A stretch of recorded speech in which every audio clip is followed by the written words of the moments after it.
Magandang araw mga bata!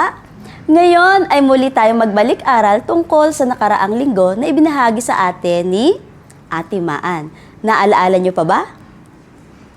Isang parabola ang hatid niyang kwento at ito ay tungkol sa buto at ng maghahasik. At may mga bagay siyang binanggit at meron din itong isinisimbolo. Ating muling alamin. Una ay ang mga buto, na kung saan ay sumisimbolo ito sa salita ng Diyos.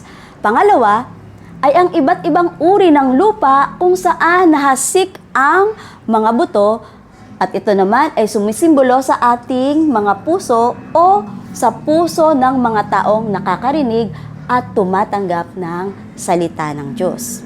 Pangatlo ay ang maghasik. Sino nga ang maghasik?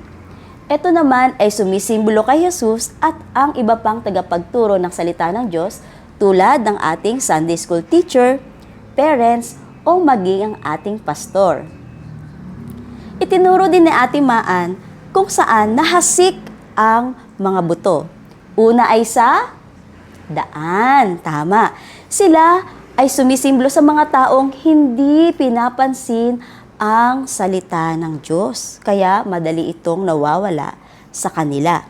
Pangalawa naman ay sa batuhan, na kung saan ito naman ay uri ng mga taong masayang tumatanggap ng salita ng Diyos, pero kapag dumating na ang pagsubok o ang hirap sa buhay ay agad na sumusuko.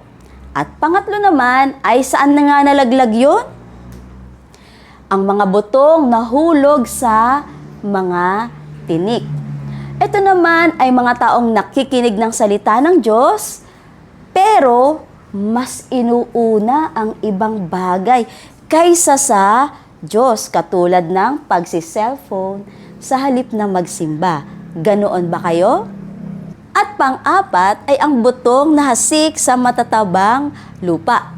Ito naman ay mga taong nakikinig sa salita ng Diyos, inuunawa at isinasabuhay ang mga ito araw-araw.